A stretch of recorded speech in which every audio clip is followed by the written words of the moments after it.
Story 1. I got lung cancer and they told me that if I didn't quit, they wouldn't be able to treat me. I'm not saying lung cancer is a good thing, but it did help me quit smoking. Story 2. I've tried everything. Chewing gum doesn't help much. Patches helps if you do something and don't think about cigarettes. Electronic cigarettes. It helps, but you have to get used to them because smoking it is completely different and something is always missing. It's good as an intermediate step. But really only one thing helps. Throwing away the cigarette and saying to yourself this is the last one, and not smoking anymore. Good luck. Story 3. Found a girl that wanted me to quit. Then 5 years later, last summer, I asked her to marry me. We would be doing that on May 2nd of this year. Everything is taken care of. However, yesterday she got diagnosed with aggressive breast cancer. She's 23 years old. We might not have the party, but we'll still marry. We will take pictures very soon because the chemotherapy starts in 3 weeks and she will lose her hair. Story 4. The Easy Way by Alan Carr. If nothing else, it is a really good insight into the psychology of smoking. I picked it up when I had little intention of quitting, but on each page, I could see something of myself in it. No scare tactics or scary parts. By the end, I just stopped and didn't want to go back. Story 5. I did Chantix. It isn't available by name brand, but I think generics are available. Quit about 8 years ago. Thank you, Ray Liotta. Never touched nicotine again, as much as can be avoided. Story 6. Upper Deckies, baby boomers probably won't know what that means, haha. It's snus, a Scandinavian alternative to smoking while still getting good amounts of nicotine, which is actually healthy. Story 7. I simply stopped. I wanted to stop and had a set date in mind. Smoked my last cigarette on that day and then it was over. That was a little over a year ago. It's doable, but you definitely have to be in the right mindset. Story 8. I had the want to do it. If that's not there, it's impossible. Cold turkey, in my case, was one of the hardest things I've ever done. If I can do it, others absolutely can. Story 9. I quit 7 years ago. I smoked for about 12 or 13 years before, with some breaks in the middle. The longest break, I think, was 1 or 2 years. I quit thanks to a mix of things. I started running regularly and noticed how much I was struggling. I tried multiple times to smoke less but always ended up smoking more. This made me feel quite miserable, so I decided I needed to completely stop. I read Alan Carr's book in 3 days and that was it. The first few days were strange because I didn't know what to do during the times when I used to smoke, like in the morning after coffee or on a break at work. But after a couple of weeks, I got used to it and enjoyed this extra time gained. I don't think the book made a miracle happen. I was simply in the right mindset, and it just helped confirm the decision. I never suffered after quitting, nor did I feel the need or want to smoke again, even when out drinking with other smokers. My partner smokes sometimes when we're out, and it's not a problem. Story 10. Decided to quit without telling anyone. Had one last smoke session where I smoked way too much and then just stopped. No patches, gum, or whatever, just stopped, and that was that. In terms of useful tips, one thing I did was work out which daily habits were associated with having a smoke. Usually, my first one was on the way to the station, so I went another route. Then I'd have one at the station when I was standing in my usual spot. So I found another spot to wait, etc. Story 11. I tried cutting down, vaping, throwing packs out with firm resolutions, quitting cold turkey, and listening to the Alan Carr book, Quit Smoking on Audible. I just couldn't stop for good, and this went on for years. One day, I was having a casual chat with a friend in some public toilets, and she said that listening to the Alan Carr book doesn't work, but that I needed to read it. I went home and read the book, and it's now been 4 years and 1 month since I've had a puff. I have no idea how it worked, but it did. I was also really ready to quit, which was a crucial ingredient. Story 12. Nicotine lozenges, then patches. I cut them in fourths and weaned myself down over 2 years. Then I started running. I would get a runner's high that was far stronger than the nicotine rush. I know cutting patches isn't advised, but this is how I truly did it. Story 13. My husband was a heavy smoker. I hated it and he tried to quit several times with no success. I heard of this doctor who guaranteed quitting with 1 visit. We made an appointment. She zapped his ear. And that was it. He never touched a cigarette again. It's been 13 years. For those asking for more details, acupressure was what it was called. She explained that nicotine mimics a chemical in the brain. Therefore, when you smoke, your brain stops production because it's being overwhelmed by the nicotine. When you stop smoking, the brain craves the chemical because it is not producing it, and that's where the cravings come from. She explained that a little jolt to a certain spot on the ear would make the brain overflow with the chemical nicotine mimics, so when you quit, you won't have cravings. She also gave us some aftercare tips to avoid temptation, like avoiding mint, I have no clue why, and keeping your hands busy when you have your coffee or during activities where you usually smoke. Story 14. I quit by replacing the habit with something else. Not the same thing works for everyone. For me, it worked with hot teas. It gave me something to sip on and do while I was really craving a cigarette. After every meal, sex, or any situation where I'd normally want a cigarette, I made myself a tea instead. Granted, this might not work for everyone, and perhaps you need something else, but for me, replacing the habit was the hardest part, not the nicotine abstinence. Best of luck. It's definitely possible, but I won't downplay how difficult it can be. Recent studies show that a 20-pack takes an average of 7 hours off your life, so it's definitely worth attempting to quit. Story 15. I was trying to quit for my wife and kids, but it was hard.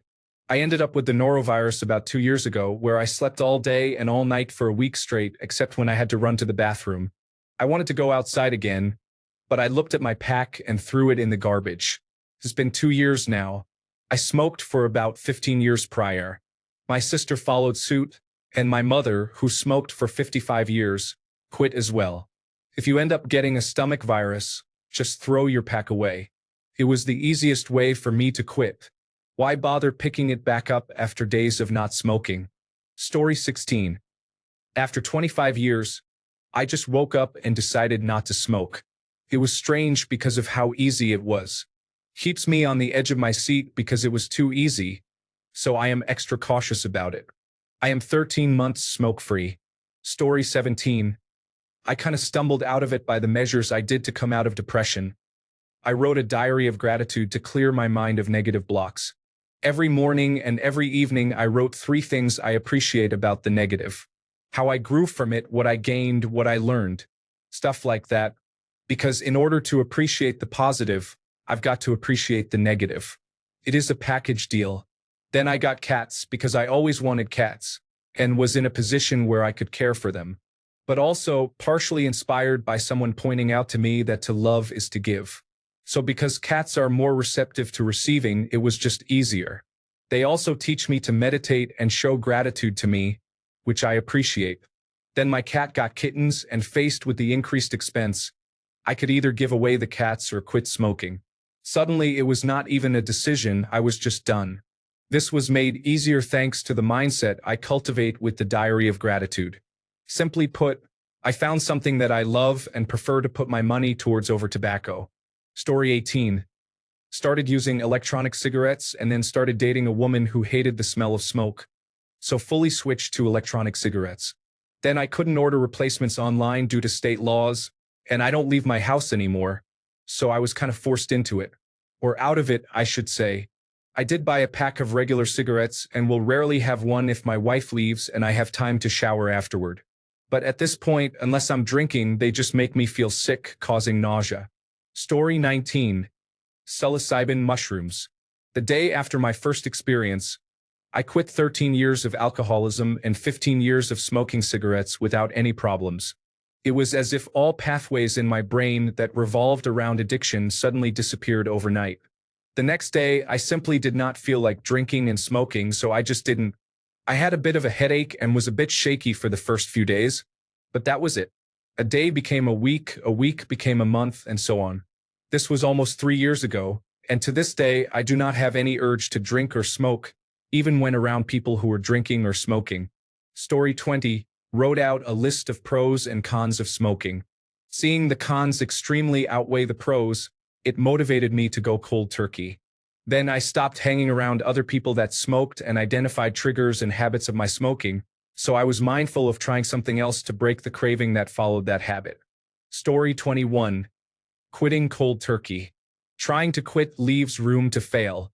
Gums and patches just filled the same need, and then I never quit those. I decided to quit smoking, put down the cigarettes, and never buy them again. Tell yourself you don't smoke anymore. Did this in 2008, and every morning, every cup of coffee, every time I get stressed or angry, and every time I smell that delicious smoke, I crave a cigarette again. But I do not smoke anymore, and the craving passes in less than a minute. Not an easy road, but you can do it. Story 22. Prepared myself, told myself when my tobacco runs out, I'll be ready. That was New Year's Eve. I was expecting a crash of some sort, but it hasn't come. I want to try and live longer for my kids, and I'm sick of the hard time my 8-year-old was giving me. I won't look back. Story 23. I tried to quit several times and always failed. At the end of my 20s, I was smoking a pack and a half a day and had smoked for 10 years at that point. I got severe pneumonia and went to the hospital. They allowed me to be an outpatient, but I went every other day for an intravenous treatment for 3 weeks along with medications. After 10 days, I kept having non-stop miserable headaches. We realized it was because I was sleeping all day due to the medicine, which meant I wasn't smoking, and it was nicotine withdrawals. The doctor said I was probably nearing the end of the worst of it, and if I ever wanted to quit, I should stick with it. I did, and now I haven't smoked for over 7 years. The mental withdrawals continued for years, but I am past it. What I occasionally miss or crave from cigarettes is the routine and nostalgia. If you are quitting, it eventually gets easier, I promise, but it takes years. I'll never smoke again, knowing how hard it was to quit. Story 24. Chantix. I took it for 6 months and I've never relapsed. That was 14 years ago. I will say that it's infinitely easier to quit when you live with non-smokers. Story 25. Not me, but in my father's words. When I was as old as you, they cost the same as lollipops, but by the time you were born, a pack cost a week's worth of diapers. Story 26. Read a book called The Only Way to Stop Smoking. Changed my way of looking at the habit, kind of rewired my brain in a strange way. Very effective for me. Story 27. I smoked for 17 years. I tried cold turkey and patches and both failed. I finally went to a hypnotherapist. I have not smoked since that first session 20 years ago. Story 28. I just quit cold turkey. When you want to smoke, go do something to take your mind off of it. Keep your hands busy. Idle hands are dangerous. Good luck. Story 29. My grandfather quit after smoking 9 years. When I asked him, he said that the biggest step was to break daily routines that lead to smoking. For example, he would drink a cup of coffee, then go for a smoke, then head out to work. So it was a coffee cigarette habit. So he stopped drinking coffee in the morning to get rid of that habit. Story 30. Gave myself a timeline. Picked a date 3 months in advance and spent that 3 months mentally preparing myself. Been off cigarettes for nearly 10 years now. Story 31. One day I went home at 12 o'clock at night, and when I got home I realized that I didn't have enough cigarettes. I thought, why not try to quit smoking since I didn't have enough cigarettes to last me through the night and into the morning. So I just went cold turkey on smoking. To distract myself, I searched for something to occupy my mind in the meantime, so I started playing Grand Theft Auto 4.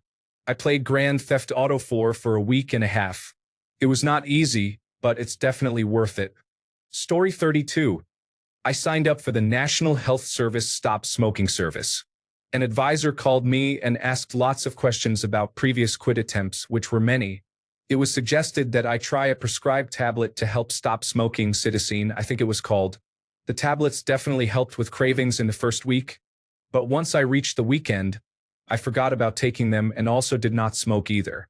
I've continued not smoking and am now 2 months in. I still really miss smoking, but I won't go and buy tobacco, and that's how I've stayed stopped. The tablets really helped take the edge off in that first week, though. Story 33. Gaslit myself into believing that I was never a smoker to begin with. Why would I smoke if I wasn't a smoker? I won't count the occasional drunk as a skunk cigarette, since it rarely happens. Story 34. I decided. Like really decided. I knew my last one was the last one. Smoking was a nightmare for me. 40 cigarettes a day, stained fingers, terrible cough. Lots of journaling and reading to prepare for my decision. Alan Carr worked for me, the second book, which he wrote for people who failed on the first. I was so eager to quit, I moved my quit date forward early. I was giddy when I stubbed that last cigarette out because I knew in my heart it was forever. I had decided. That was 15 years ago. Occasionally, I dream about smoking and I'm so relieved when I wake up. What helped for me was to keep repeating the phrase, I will never ever smoke again for any reason. Do whatever you can to decide and watch and read and write everything in preparation. It also helps to remember there are evil corporations who are laughing all the way to the bank because of smoking, causing endless misery to countless families. Good luck. Story 35. For me, I never tried to quit. I just quit.